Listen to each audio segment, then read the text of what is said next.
ശബരിമലയിലെ സ്വർണ്ണക്കള്ളയുമായി ബന്ധപ്പെട്ട് ഏറ്റവും പുതിയ വിവരങ്ങൾ ഓരോ ദിവസവും മാതൃഭൂമി ന്യൂസ് പുറത്തേക്ക് വിട്ടുകൊണ്ടേയിരിക്കുകയാണ്. അതിൽ ഏറ്റവും പ്രധാനപ്പെട്ട ഒരു കാര്യം സ്മാർട്ട് ക്രിയേഷൻസിലെ മഹസ്തർ പുറത്തേക്ക് വരുന്നു എന്നുള്ളതാണ്. അഴിച്ചെടുത്ത പാളിയല്ല സ്വർണം പൂശിയത് എന്ന് വ്യക്തമാണ്. തിരുവാഭരണം കമ്മീഷണർ എഴുതിയ മഹസർ പുറത്തുവിട്ട് മാതൃഭൂമി ന്യൂസ് ഏറ്റവും കാതലായിട്ടുള്ള ചില ഭാഗങ്ങൾ നമ്മൾ പരിശോധിക്കാൻ പോവുകയാണ്. നമ്മളോടൊപ്പം പ്രശാന്ത് കൃഷ്ണ ചേരുന്നുണ്ട്.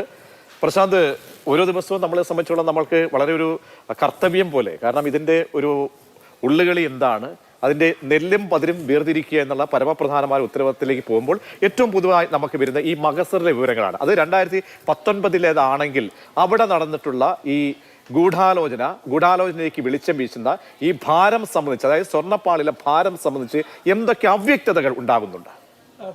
ഈ ഡേറ്റ് നോക്കിയേ, 2019 ഓഗസ്റ്റ് മാസം 29 എന്ന് പറയുന്നത് ദേവസ്വം ബോർഡ് ചെമ്പ് സ്വർണമാക്കി ഉണ്ണികൃഷ്ണൻ പോറ്റിയുടെ കയ്യിൽ കൊടുത്ത് വിടുന്ന ഉത്തരവിറക്കി ഉണ്ണികൃഷ്ണൻ പോറ്റി കൊണ്ടുപോകുന്നതെന്നാണ്. ജൂലൈ മാസം 19, 20 തീയതികളിലായിട്ടാണ്. അതിനുശേഷം 39 ദിവസം കഴിഞ്ഞ് ഈ ചെന്നൈയിലെ സ്മാർട്ട് ക്രിയേഷനിൽ ഈ പാളി എത്തുകയാണ്. ഇനി ഇതൊരു അവരുടെയൊക്കെ വാദം പോലെ ഇതൊരു ചെമ്പ് പാളിയാണ് എന്നൊന്ന് വിചാരിക്കാം. സന്നിധാനത്ത് ഇത് ദ്വാരപാലക ശില്പത്തിന്റെ പാളി അഴിച്ചെടുക്കുമ്പോൾ 42 കിലോഗ്രാം ഭാരമുണ്ട്. ഇവിടെ സ്മാർട്ട് ക്രിയേഷനിൽ സ്വർണം പൂശുന്നതിന് മുൻപ് അന്നത്തെ തിരുവാഭരണം കമ്മീഷണറുടെ സാന്നിധ്യത്തിൽ തൂക്കുമ്പോഴുള്ള ഭാരം എന്നത് ഇതിന്റെ ടോട്ടലാണ് 38.25 കിലോ. പ്രേക്ഷകരുടെ അറിവിലേക്ക് നമുക്ക് ഒന്നുകൂടി സ്ട്രെസ് ചെയ്ത് പറഞ്ഞു കഴിഞ്ഞാൽ 42 കിലോ ശബരിമലയിൽ നിന്നും തൂക്കുമ്പോൾ ഈ പാളിക്ക് 42 കിലോ. പിന്നീട് അത് 39 ദിവസത്തിന് ശേഷം സ്മാർട്ട് ക്രിയേഷൻസ്, അതായത് ഈ പറയുന്ന കമ്പനി, ചെന്നൈയിലെ കമ്പനിയിൽ തൂക്കുമ്പോൾ ഉണ്ണികൃഷ്ണൻ പോറ്റിയുടെയും പോറ്റിയുടെയും ഈ പറയുന്ന തിരുവാഭരണം കമ്മീഷൻ ഉൾപ്പെടെയുള്ള ആളുകളുടെയൊക്കെ സാന്നിധ്യത്തിൽ തൂക്കിയതിനു ശേഷം എത്രയാണ്? 38.25 കിലോഗ്രാം. അതായത് എത്ര കുറയുന്നത്? 4 കിലോഗ്രാം അവിടെ കുറഞ്ഞു. ഇനി ഞാൻ അതിനുശേഷം ഇവർ സ്വർണം പൂശിയതിന് ശേഷമുള്ള ഭാരം എന്നത് 38.65 കിലോഗ്രാം. അപ്പോൾ സ്വർണത്തിന്റെ അളവ് എത്രയെന്നാൽ സ്വർണത്തിന്റെ അളവ് 394 ഗ്രാം. ഓക്കെ, സ്വർണത്തിന്റെ അളവ് ഇവിടെ ഞാൻ പറയുന്നത് ഇവര് അന്നത് ഭരിച്ച ദേവസ്വം ബോർഡ് ഉദ്യോഗസ്ഥരൊക്കെ പറഞ്ഞു അത് ചെമ്പുപാളിയാണ്. ഇവരുടെ വാദമെല്ലാം ചെമ്പുപാളിയല്ല, സ്വർണം പൊതിഞ്ഞാണെന്നുള്ളത് തെളിയിക്കപ്പെട്ടു കഴിഞ്ഞു, കോടതിയുടെ മുന്നിൽ വന്നു കഴിഞ്ഞു. ഇത് ചെമ്പുപാളിയാണെങ്കിൽ തന്നെ 42 കിലോ ഉള്ളത് 39 ദിവസം കഴിഞ്ഞ് സ്വർണം പൂശുമ്പോൾ എങ്ങനെ 38 കിലോ ആവും? ഇനി 38.2 കിലോഗ്രാം ആവുന്നു. അപ്പൊ അതിനർത്ഥം ഈ 39 ദിവസത്തിനിടയിൽ ഉണ്ണികൃഷ്ണൻ പോറ്റിയോ സ്മാർട്ട് ക്രിയേഷന്റെ അറിവോടെ ഈ നേരത്തെ ഉണ്ടായിരുന്ന ശബരിമല സന്നിധാനത്ത് നിന്ന് അഴിച്ചെടുത്ത സ്വർണം പൊതിഞ്ഞ ദ്വാരപാലക ശില്പത്തിന്റെ പാളി, 42 കിലോ ഭാരമുള്ള പാളി അല്ല ഈ സ്മാർട്ട് ക്രിയേഷനിൽ 39ാമത്തെ ദിവസം, അതായത് 29/8/2019 എത്തിയിരിക്കുന്നത് എന്ന കാര്യം കമ്മീഷണർ പൂശുന്നതിന് മുൻപ് സ്വർണം പൂശുന്നതിന് തൂക്കിയ ഭാരമാണ് എഴുതിയിരിക്കുന്നത്. അതിനുശേഷം തൂക്കിയതിനു ശേഷമുള്ള ഭാരം. അപ്പോൾ അന്ന് അഴിച്ചെടുത്തതല്ല. അപ്പോൾ ആ പാളി മാറി എന്ന് തന്നെ അതിൽ നിന്ന് അനുമാനിക്കാം. അത് മാറ്റിയതാര്? Smart creation. അതാണ് ചോദിക്കുന്നത്. അതായത് ഞാൻ നമ്മൾ ഈ പറഞ്ഞ ഈ അളവ് തൂക്ക സാങ്കേതികത്വങ്ങളൊക്കെ മാറ്റി വെച്ച് കഴിഞ്ഞാൽ ഇതിൽ ആരാണ് അങ്ങനെയെങ്കിൽ സംശയത്തിന്റെ നിഴലിലാണ്. കാരണം ഉണ്ണികൃഷ്ണൻ പോറ്റി ഫ്രോഡാണ്, വില്ലനാണെന്നുള്ള കാര്യമാണ് അറിഞ്ഞു കഴിഞ്ഞു. ഇനി പറയുന്നത് അങ്ങനെയെങ്കിൽ സ്മാർട്ട് ക്രിയേഷൻസ് റോൾ ഇവിടെ എന്തായിരിക്കാം? പ്രശാന്ത്, 2 തിരുവാഭരണ കമ്മീഷണർമാരുടെ ചാർജിലാണ് ഇത് നടക്കുന്നത്. ഒന്ന്, ഇത് അഴിച്ചു കൊടുക്കുന്ന സമയത്തുള്ള തിരുവാഭരണ കമ്മീഷണറല്ല, ഇത് സ്വർണ്ണം പൂച്ചാൻ അവിടെ എത്തുന്നത്. എന്നിരുന്നാൽ പോലും ഉദ്യോഗസ്ഥരുടെ ഭാഗത്തുനിന്ന് ഒരു വീഴ്ചയുണ്ട്. കാരണം അന്ന് തൂക്കിയ സമയത്ത് 42 കിലോ ഉണ്ടായിരുന്നു, ഇപ്പോൾ 38 കിലോ ആയി. ഈ ചെമ്പുപാളി എങ്ങനെ? ചെമ്പുപാളി എന്നാണ് ഇതിൽ എഴുതി വെച്ചിരിക്കുന്നത്, കണ്ടില്ലേ? ചെമ്പുപാളി എന്നാണ് ഈ മാസത്തിൽ എഴുതി വെച്ചിരിക്കുന്നത്. അപ്പോൾ അതെങ്ങനെ കുറഞ്ഞു എന്നുള്ള ചോദ്യം അവിടെ ഉന്നയിക്കേണ്ടതാണ്. അത് ബന്ധപ്പെട്ട അന്വേഷണ സംഘത്തിന് മുമ്പാകെ പ്രശാന്ത് PS പ്രശാന്ത് എന്ന് പറയുന്ന ദേവസ്വം ബോർഡിന്റെ പ്രസിഡന്റ് ഇന്നും ആവർത്തിക്കുന്നു, അല്ലെ ഇന്നലെയും ആവർത്തിക്കുന്ന കാര്യം എന്താണ്? ബോർഡിന് ഇക്കാര്യത്തിൽ ഒരു കാര്യമില്ല. ഞാൻ ചോദിക്കട്ടെ, കാരണം ഇതിനൊരു വകുപ്പുണ്ടല്ലോ, ഇതിനൊരു വ്യവസ്ഥയും വെള്ളിയാഴ്ചയും ഉണ്ടല്ലോ. ഇതിനൊരു വകുപ്പ് ഓരോത്തിനും ഉദ്യോഗസ്ഥരെ മാത്രം തോന്നിയതുപോലെയും അത് നടക്കുകയാണെങ്കിൽ കാര്യങ്ങൾ എങ്ങനെ നടക്കുക? അപ്പോൾ ഇതിന് ഉത്തരവാദിത്തപ്പെട്ട ഒരു ദേവസ്വം ബോർഡിന്റെ കമ്മീഷണറുണ്ട്, അതിന് മുകളിൽ ദേവസ്വം ബോർഡിന്റെ പ്രസിഡന്റ് ഉണ്ട്, അതിന് മുന്നിൽ ഒരു വകുപ്പുണ്ട്, വകുപ്പിന് ഒരു മന്ത്രിയുണ്ട്. ഇവരൊക്കെ എന്താണ് ഇങ്ങനെ കൈമലർത്തുന്നത്? പ്രശാന്ത്, കൈപ്പള്ളി, ഒരു ബോർഡ് ഭരണകൂടത്തിന് 2019 ബോർഡ് ഭരണകൂടത്തിന് ഒരു വീഴ്ച വന്നിട്ടില്ല, അല്ലെങ്കിൽ അവർക്ക് തെറ്റുപറ്റിയിട്ടില്ല എങ്ങനെ ഇപ്പോഴത്തെ പ്രസിഡന്റ് പറയുന്നു? കാരണം അവിടെ ഉത്തരവിറക്കിയത് സെക്രട്ടറിയാണ്, ഇത് ഉദ്യോഗസ്ഥരാണ് ഇതെല്ലാം ചെയ്തതെന്ന് പറഞ്ഞു.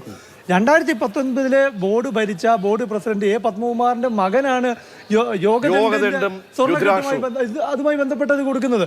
അപ്പോൾ ഈ ബോർഡിന് എങ്ങനെ ചുമതലയില്ലായിരിക്കും? പിന്നെ ഏതൊരു ഉത്തരവും സെക്രട്ടറി ഇറക്കുന്നു, ഉദ്യോഗസ്ഥർ ഇറക്കുന്നത് എന്താണ് in behalf of Devaswom board. ഏതെങ്കിലും ഒരു ഉത്തരവ് ദേവസ്വം ബോർഡ് പ്രസിഡന്റ് ഒപ്പിട്ട് പ്രതീക്ഷ കണ്ടിട്ടുണ്ടോ? എന്തോ സർക്കാർ വകുപ്പുമായി ബന്ധപ്പെട്ട ചില നിർണായക തീരുമാനങ്ങൾ, ഉത്തരവുകൾ ഇറക്കുമ്പോൾ ബന്ധപ്പെട്ട സെക്രട്ടറിമാര്, അഡീഷണൽ സെക്രട്ടറിമാര്, ചീഫ് സെക്രട്ടറി ഉത്തരവിറക്കല്ലാതെ മുഖ്യമന്ത്രിയോ മന്ത്രിമാരോ നേരിട്ട് ഒപ്പിടാറുണ്ടോ ഒരു ഉത്തരവിൽ? അപ്പൊ അതുകൊണ്ട് തന്നെ ആ വാദം ഒരു തരത്തിൽ അംഗീകരിക്കാൻ കഴിയില്ല. അതാണ് ഏറ്റവും പ്രധാനപ്പെട്ട ഒരു കാര്യം നമ്മൾ ഏറ്റവും ഓർക്കേണ്ടത്. കാരണം എങ്ങനെയാണ് ഈ കൊള്ളകൾ നടക്കുന്നു എന്നുള്ളത് വളരെ പ്രധാനപ്പെട്ട ഒരു പോയിന്റായി മാറുകയാണ്. കാരണം ഇതിനൊന്നും ഇതിനൊന്നും ഒരു വ്യവസ്ഥയും കാര്യങ്ങളും ഒന്നും ഇല്ല എങ്കിൽ എങ്ങനെയായിരിക്കും ഇതിന്റെ സിസ്റ്റം മുന്നോട്ട് പോകുക എന്ന് വളരെ എടുത്തു പറയേണ്ട ഒരു പ്രധാനപ്പെട്ട ഒരു കാര്യമാണ്. കാരണം അതാണ് മാതൃഭൂമി ന്യൂസ് പലപ്പോഴായി നമ്മൾ ഇപ്പോഴും പറഞ്ഞുകൊണ്ടിരിക്കുന്നത്. നമ്മൾ ഇതിന്റെ ഒരു കണക്കെടുപ്പിലേക്ക് നമ്മൾ കുറച്ചുകൂടി കൃത്യതയിലേക്ക് വന്നു കഴിഞ്ഞാൽ പ്രശാന്ത്, നമുക്ക് കുറച്ചുകൂടി മനസ്സിലാക്കാൻ കഴിയുന്ന ചില പോയിന്റിലേക്ക് വരണം. ഞാൻ അതിനു മുമ്പ് ഈ മാതൃഭൂമി ന്യൂസിന്റെ മാതൃഭൂമി ദിനപത്രം ഞാനിന്ന് എടുക്കുകയാണ്. നമ്മൾ മാതൃഭൂമി ദിനപത്രത്തിൽ കഴിഞ്ഞ 2-3 ദിവസമായി ഇതിന്റെ കൊള്ളയെക്കുറിച്ചുള്ള ഒരു ക്യാമ്പയിൻ എഡിറ്റോറിയൽ പേജിൽ നമ്മൾ പത്രം ചെയ്യുന്നുണ്ട്. അതിൽ എടുത്തു പറയുന്ന ഒരു കാര്യം ഞാൻ വായിക്കുകയാണ്. കാരണം വിജിലൻസിന്റെ ഉള്ള അധികാരം തന്നെ നിഷ്പ്രഭമാക്കുന്നതാണ്. ദേവസ്വം ബോർഡിലെ ഇടത് യൂണിയന്റെ കയ്യൂക്ക്, എടുത്തു പറയണം, ഇടത് യൂണിയന്റെ കയ്യൂക്ക്. ഈ കയ്യൂക്ക് മൂലം ബോർഡ് പ്രസിഡന്റിനും ദേവസ്വം വകുപ്പിനും മീതെ പറക്കുന്ന പക്ഷിയാണ് CITU യൂണിയൻ. അതായത് ഈ ദേവസ്വം ബോർഡിലെ തൊഴിലാളി സംഘടനയുടെ യൂണിയനായ ദേവസ്വം ബോർഡിന്റെ ഈ പറയുന്ന CITU യൂണിയൻ താക്കോൽ സ്ഥാനങ്ങൾ അവർ തട്ടിയെടുക്കും. പ്രധാനപ്പെട്ട ഒരു കണ്ടെത്തലാണ്. നമ്മളുടെ പത്രം അന്വേഷിച്ച് നടത്തിയ കണ്ടെത്തലിൽ ഇന്ന് അടിവരയിടേണ്ട പ്രധാനപ്പെട്ട പോയിന്റാണ്. അതായത് അവർ പ്രധാനപ്പെട്ട പോയിന്റ് ഈ സ്ഥാനങ്ങൾ കൈയടക്കുന്നു. അവർ വിജിലൻസ് ശുപാർശകൾ പുല്ലുപോലെ മറികടക്കും. ഇല്ലെങ്കിൽ ബോർഡിനെ നിർത്തിപ്പൊരിച്ച് ശുപാർശ തള്ളിക്കും. ആരോപണ വിധേയരെ പദവികളിൽ ഉയർത്തും. വിജിലൻസിനെ തന്നെ വെട്ടിനിരത്തും. അപ്പോൾ നമ്മൾ ഈ അന്വേഷണം ഇപ്പോൾ ഏത് സാഹചര്യത്തിൽ എത്തുന്നു എന്ന് മനസ്സിലാക്കണം. അതായത് ഹൈക്കോടതി എന്ന മഹനീയ സംവിധാനം ഇല്ലായിരുന്നുവെങ്കിൽ ഇത് കാട്ടിലെത്തടി തേവരുടെ ആന എന്ന് നമുക്ക് പല പല ഉദാഹരണങ്ങളുടെ പറയേണ്ടി വരും. പ്രശാന്തിലേക്ക് വീണ്ടും പോവുകയാണ്. പ്രശാന്ത്, ഞാൻ നേരത്തെ പറഞ്ഞ ഈ ദ്വാരപാലക ശില്പത്തിന്റെ 14 ഭാഗങ്ങൾ സ്റ്റെപ്പ് ഷീറ്റ്, അതായത് പീഠമടക്കമാണ്. 14 ഭാഗങ്ങൾ തൂക്കിയപ്പോൾ സ്വർണ്ണം പൂശുന്നതിന് മുൻപ് സ്മാർട്ട് ക്രിയേഷനിൽ തൂക്കിയതിന് ശേഷമുള്ള മാസം 38 ഗ്രാം 100 മില്ലിഗ്രാം എന്ന് പറഞ്ഞാൽ 38.25 38 കിലോ 250 ഗ്രാം എന്നുള്ളതാണ് ആ കണക്ക്. അത് സ്വർണ്ണം പൂശിയതിന് ശേഷമുള്ള കണക്ക് നോക്കൂ. സ്വർണ്ണം പൂശിയതിന് ശേഷമുള്ള കണക്ക് നേരത്തെ ഞാൻ പറഞ്ഞത് തന്നെയാണ്.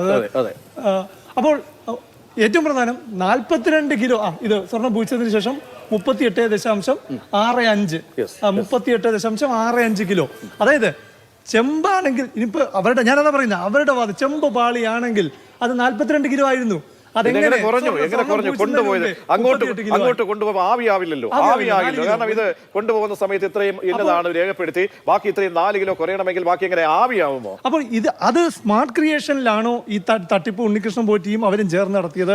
അതോ ചെമ്പ് പാളി അവിടെ സ്മാർട്ട് ക്രിയേഷനിലേക്ക് എത്തുന്നതിന് മുമ്പുള്ള ഈ 39 ദിവസം എവിടെയാണ് ശബരിമലയിൽ ഉണ്ടായിരുന്ന യഥാർത്ഥ ദ്വാരപാലക ശില്പത്തിന്റെ സ്വർണ്ണ കടത്തിയത് എന്നതിന് ഉത്തരം പറയേണ്ടി വരും സ്വാഭാവികമായിട്ടും. ഞാൻ പ്രശാന്ത്, ഞാൻ ഈ നേരത്തെ ഈ പ്രേക്ഷകരെ നമ്മൾ ഈ പത്രം കാണിച്ചെന്താണ് ഈ പത്രത്തിന്റെ ഏറ്റവും ഈ അന്വേഷണത്തിൽ നമ്മുടെ റിപ്പോർട്ടർമാർ, പത്രത്തിലെ റിപ്പോർട്ടർമാർ ചെന്നെത്തുന്ന ചില നിഗമനങ്ങളുണ്ട്. അതിലെന്താണ് ഈ കുറ്റക്കാർക്ക് സ്ഥാനക്കയറ്റം എന്ന് പറയാണ്.